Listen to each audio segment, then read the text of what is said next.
हमनी के संस्कृति, हमनी के संस्कार सदा रहे हमनी के साथ। भारत के महान ग्रंथ और काव्य सब के संपूर्ण संकलन सब्सक्राइब करें तिलक।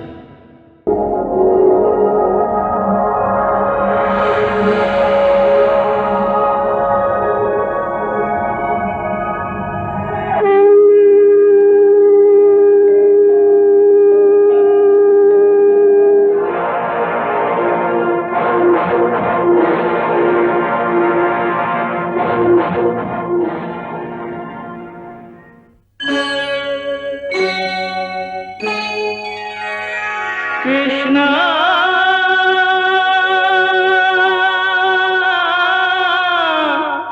कृष्णा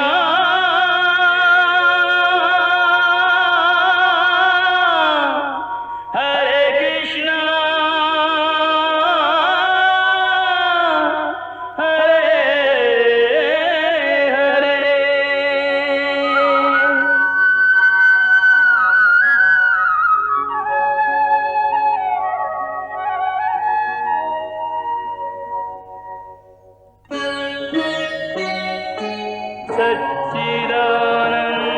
सच्चिदानन्दरूपाय विश्वोत्पत्त्यादिहेतवे तापत्रयविनाशाय श्रीकृष्णाय वयं नमः।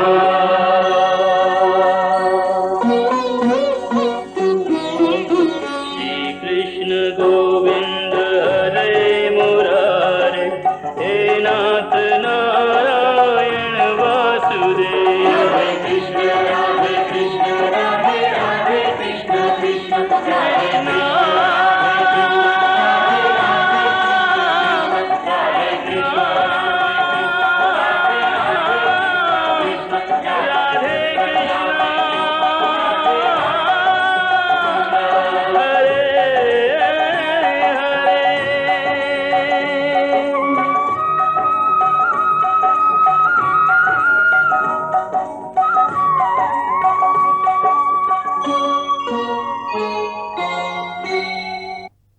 आज हम अपन छोट भाई महाबली हिरणाक्ष के मृत्यु के शोक मनावे यहाँ एकत्रित भइल हैं। इंद्र जैसन हमार क्षुद्र शत्रु लोग दैत्य शिरोमणि हिरणाक्ष के विष्णु के हाथ से मरवा देलस, जेकर बदला हमके ना खाली विष्णु से बल्कि सबे देवता से लेवे के होई। ए विष्णु पहले तो बहुत शुद्ध और निष्पक्ष रहे, बाकी देवता लोग के बहकावे से ये भी मायावी हो गई है और अपन माया से बड़ा हद रूप धारण करे लागल है। आज हम सबके सामने प्रतिज्ञा करत हई कि हम अपन इस त्रिशूल से ओकर वध करके अपन भाई के मृत आत्मा के तृप्त करब। जिस तरह जड़ के कट जाए से पेड़ के पत्ता सूख के गिर जाला, ठीक वही तरह विष्णु के ना रहे से सभी देवता लोग के शक्ति क्षीण हो जाई। धरती पर ये मनुष्य लोग तपस्या, यज्ञ, व्रत और दान आदि करतारन, देश से देवता लोग के बल मिलेला। यही से वीर शिरोमणि हिरणाक्ष सगरी धरती के पानी के अंदर लुका दिले रहन, बाकी बड़ा रूप धर के विष्णु ओकरा फिर बाहर ले आइल बा। यही से तू सब लोग यही समय धरती पर जा और वहाँ ये लोग तपस्या, यज्ञ, व्रत और दान आदि करतारन, उस सबके नाश कर दा। जहाँ जहाँ गाय, वर्ण, वेद, आश्रम और धर्म कर्म हो रहल होखे, उस जगह के जरा के राख कर दा, जैसे देवता बलहीन हो जाई हैं। हम यही समय असुरन के कुल गुरु शुक्राचार्य के पास जाके उनका से सभी देवता पर विजय प्राप्त करे के उपाय पूछा था। जा और जाके मृत्यु लोक में आतंक मचा दा। जा।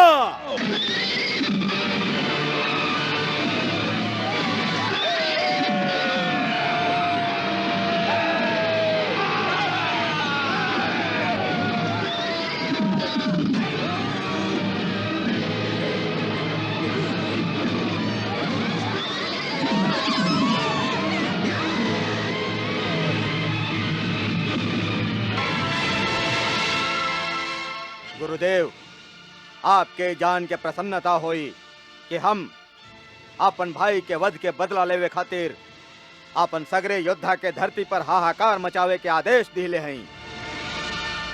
अब हम सभे देवता के निस्तेज करके इंद्र के साम्राज्य पर भी अपन अधिकार जमावल चाहत हैं। बताएं गुरुदेव, एह काम के सिद्धि खातिर शक्ति संचित करे के उपाय का है? राजन, संसार में शक्ति प्राप्त करे के खाली एक ही उपाय है, तप, तपस्या। खाली तपस्या ही सभी शक्ति के उद्गम स्थान है। इंद्र से लेके स्वयं ब्रह्मा तक सभी देवता तपस्या के द्वारा ही शक्ति प्राप्त करेलन।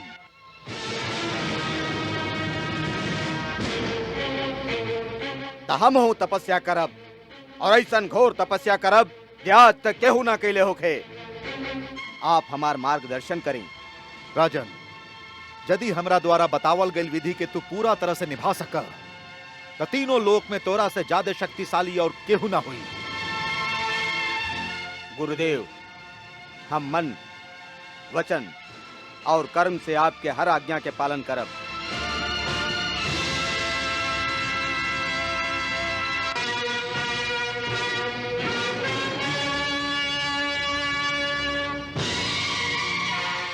हाँ, तपस्या।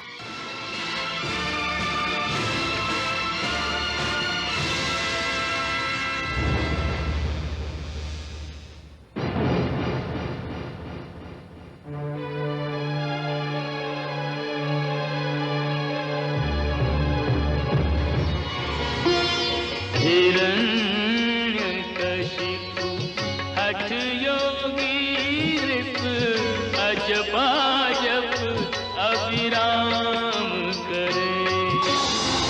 निर्निमेष निःशेष निरंतर स्मरण इष्ट का नाम करे।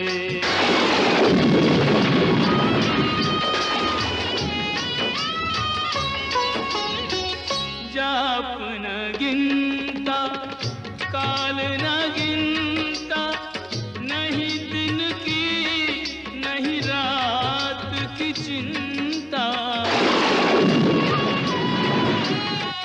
त्याग तामसिक वृत्ति तपोनिधि, अर्जित आठों याम करे।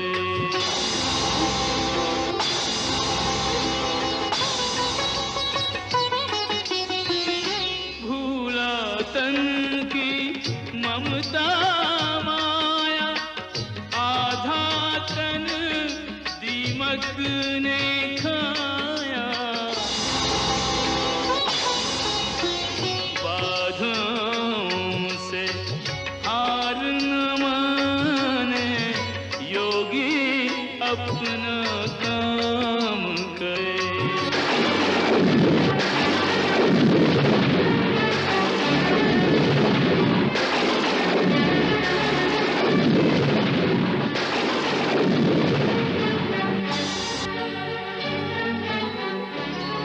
धरती डोली अंबर कांपा, देख के तप घन घोर।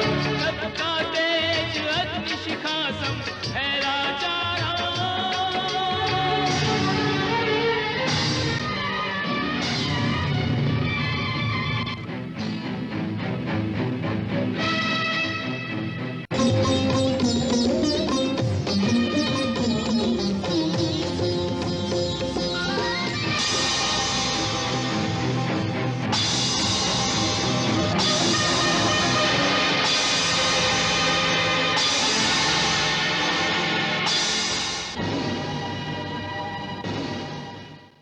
जब ओकर तप के अग्नि शिखा से देव लोग भी जरे लागल, त सगरे देवता घबरा के ब्रह्मा जी के पास गईलन। हे परमपिता, असुर राज हिरण्यकश्यप मंदराचल पर्वत के घाटी में बहुत कठोर तपस्या कर रहल बा। दीमक और कीड़ा ओकर सगरे मांस खा डरलस। खाली हड्डी में अटकल प्राण के सहारे वो घोर तपस्या कर रहल बा। देवता लोग के 100 बरिस उ बिना अन्न जल ग्रहण कैले व्यतीत कैले बा। ऐसन कठोर तप के अग्नि के सहल देवता लोग के शक्ति में नहीं है प्रभु। ओकर तप के अग्नि और धुआं तीनों लोग के त्रस्त कर देले बा। कुछ निराकरण करी प्रभु। निराकरण त वरदान देवे से ही हो सकेला देवता लोग। वरदान से वो आप सभे के विनाश के भी वरदान मांग सकेला। बाकी हे पितामह, यदि वो यही तरह से तपस्या करत रहल त दैवीय विधान से वो स्वयं ब्रह्म पद के भी प्राप्त कर सकेला। तब तो बहुते अनर्थ हो जाई प्रभु। ऐसे जल्दीए कोनो ऐसन उपाय करी प्रभु जैसे वो करी तपस्या इवें पर समाप्त हो जाए।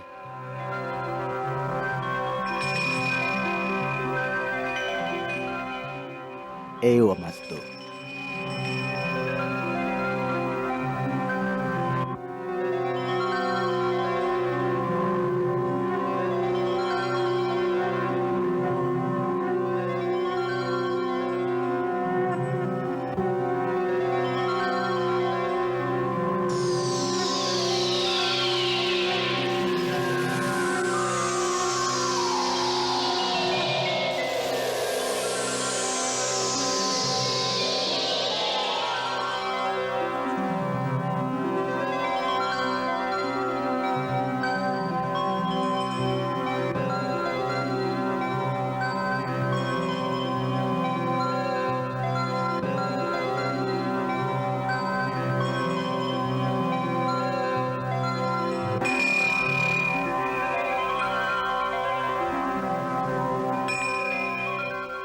हे दैत्य शिरोमणि, मृत्यु लोक के प्राणियन खातिर हम अमर लोक के प्राणियन के दर्शन कबो निष्फल ना हो सकेला। ऐसे जे इच्छा होखे बेखटके मांगला, हम अवश्य प्रदान करब।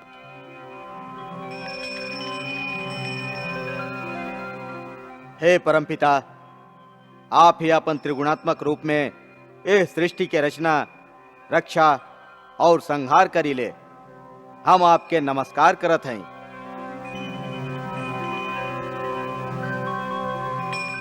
यदि आप हमरा पर सचमुच प्रसन्न हैं ता हमके ऐसन वरदान दही कि आपके बनावल कोनो भी प्राणी से हमार मृत्यु ना होखे। ना मनुष्य से, ना पशु से, ना दैत्य से, ना देवता से, ना भीतर मरी ना बाहर मरी, न दिन में न रात में, ना अस्त्र से मरी न शस्त्र से, ना पृथ्वी पर ना आकाश में। युद्ध में केहू भी हमार सामना ना कर सके। आपके बनावल सगरे प्राणियन के हम एक छत्र सम्राट होखी। इंद्र आदि लोकपालन में जैसन महिमा आपके बा वैसने प्रतिष्ठा हमार भी हो जाए। हम कैसने वरदान नहीं भगवान, हम कैसने वरदान चाहिए।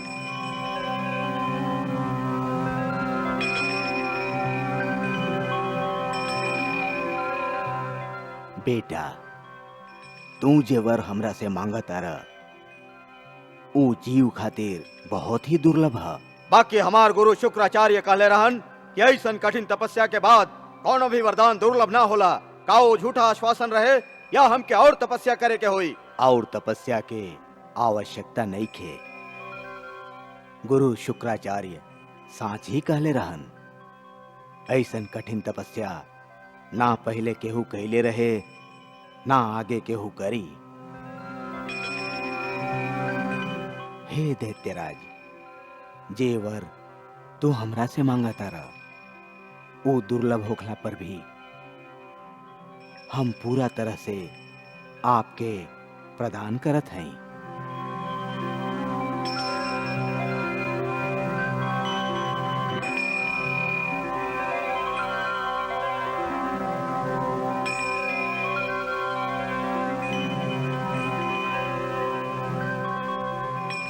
हिरण्यकश्यप के ब्रह्मा जी के वरदान से जे दुर्लभ शक्ति प्राप्त भइल, ओकर उपयोग यदि ऊ सात्विक और धार्मिक काम करे खातिर करत तो सगरे ब्रह्मांड में स्वयं भगवान के छोड़ के ओकरा से महान और केहू ना होकर। अच्छा प्राणी विजय और सफलता पाके झुक जाला, बाकी नीच प्राणी सफलता के मद में पागल हो जाला।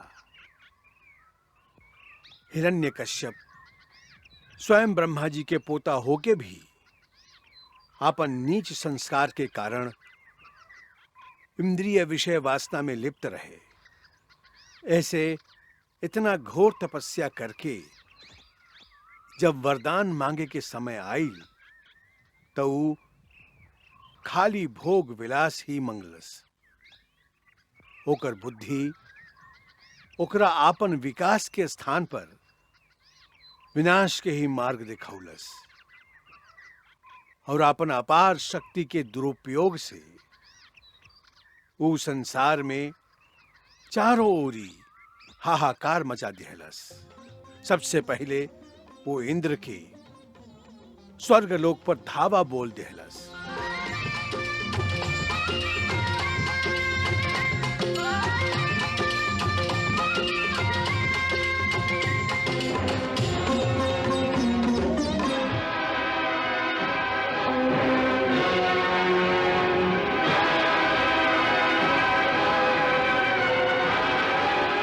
इंद्र भाग गईल। देवता परास्त हो गईलन। अब स्वर्ग पर भी हमार राज्य बा।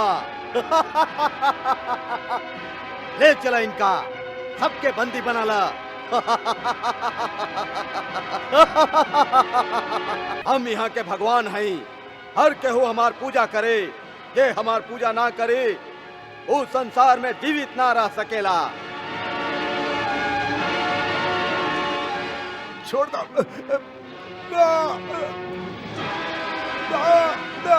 बोल हिरण्यकश्यप तोहर भगवान बाड़न की ना। बोल।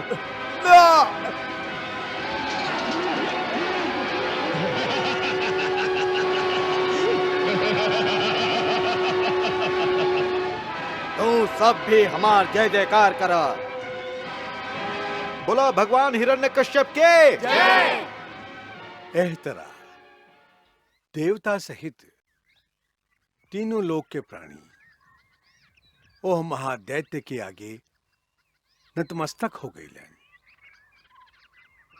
ओह समय सगरे सृष्टि में एगो नन्हा सा लइका ही ऐसन रहे जे भगवान के नाम के निरंतर कीर्तन भजन करत रहे।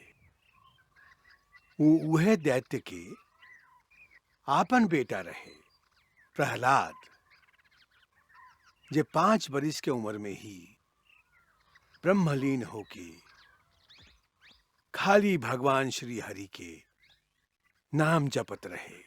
ॐ नमो भगवते वासुदेवाय। ॐ नमो भगवते वासुदेवाय। ॐ नमो भगवते वासुदेवाय। ओकरा बहुत समझावल, डरावल, धमकावल जात रहे, बाकी उ लइका प्रभु के भक्ति से विमुख ना भइल। जब हिरण्यकश्यप के एकर पता चलल तो ओकर क्रोध के पारावार न रहल। हम ही हवा के भगवान हैं। सगरे संसार हमरा सामने भय से थर थर कांपेला। हमरा चले से धरती डोले लागेला। हमार भिवरी तन जाए तो तीनों लोग कांप उठेला। नाग, यक्ष, गंधर्व, देवता सबे हमार नाम के माला जपेलन। तीनों लोक में सबे चल चल प्राणी खाली हमार पूजा करेलन। बाकी खाली तू ही एगो ऐसन बाड़ा जे हमार पूजा कैला स्वीकार कैला। काई साच बा? हाँ पिताजी, ई साच बा। काहे? काहे कि ई संसार भक्ति के कारण ना, भय के कारण आपके पूजा करके आपके अहंकार के बढ़ा रहल ह, आपके कुमार पर चढ़ा रहल ह। बाकी हम आपके बेटा होके आपके एक कुमार्ग से हटा के सन्मार्ग पर लावल आपन कर्तव्य समझी ले। ऐसे हम आपके पूजा ना करेले। तके कर पूजा करेला तू। पिताजी, तीनों लोक में पूजा के योग्य तो एक ही बाड़न, अनंत अविनाशी परमेश्वर श्री विष्णु भगवान। हाँ? हम उन्हीं के पूजा करीले।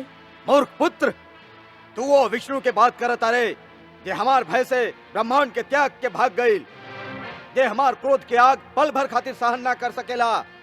सुन प्रहलाद, विष्णु हमार प्रबल शत्रु है, वो हमार भाई के हत्यारा है, और तुहार भी यह कर्तव्य है कि असुर कुल के प्रबल शत्रु विष्णु से तू भी शत्रुता रख। ना पिताजी, भगवान विष्णु तो केहू के शत्रु नहीं खन, वो तो सबके पालन करे वाला बाड़न। तू झूठ बोलत अरे, वो अवश्य हमार शत्रु है, वो हमार नाश कर चाहता। ये आपके भ्रम है। ये तरह उनका खातिर संसार के सभी प्राणी उनकर लइका बाड़न, वही तरह आप भी उनकर लइका हैं। वो आपके नाश कब्बो न कईल चाहिए, खाली आपके कुकर्म के, आपके अधर्म के नाश करी हैं। हम क्या कुकर्मी कहता रे, हम क्या अधर्मी कहता रे? मूर्ख, विष्णु हमार नाश करे या ना करे, बाकी हम तुहार नाश जरूर कर दे। ई तो आपके भूल है पिताजी, भगवान की इच्छा के बिना केहू केकरो नाश न कर सकेला। हाँ? जब तक उनकर इच्छा ना हुई तब तक संसार के कौनो भी शक्ति आ जाए हमार नाश ना हुई। हाँ? हाँ, यदि प्रभु जी की इच्छा हुई तो आपके कुछ कैले बिना ही हमार नाश हो जाई। जरूर हो जाई, काहे कि ये हमारी इच्छा है और हम ही हुआ के भगवान हैं। बस यह अहंकार आपके साज के ना देखे दे बेला। हाँ? जो उन दिन आप अपन अहंकार और अभिमान के त्याग करके सच्चा हृदय से उनकर शरण में जाइब, तबे आपके पता चली कि उहे सर्वशक्तिमान बाड़न। उनकर इच्छा के बिना एगो पत्ता भी ना हिल सकेला। हाँ? हमार प्रार्थना के मानी अभी यो समय बा भगवान विष्णु के शरण में जाके उनकर चरण में शीश नवा देही। वो परम दयालु बाड़न, वो तुरंते आपके सगरे अपराध क्षमा कर दी हैं, आपके पापहीन कर दी हैं।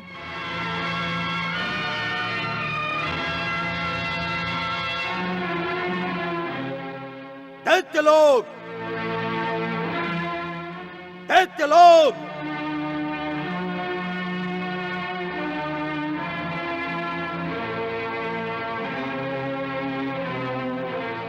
ले जाए एकरा के और एकर जीभ काटता। ये हमके पापहीन कल चाहत रहे, प्राणहीन कर दे एकरा के।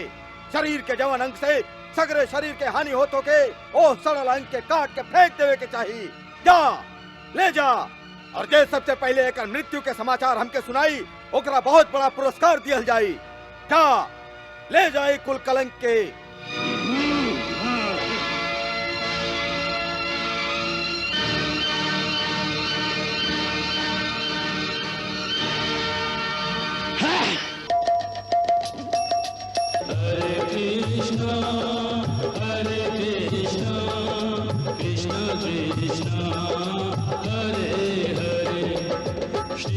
श्रीकृष्णचरितं गुणानुवादं तत्प्रेरणा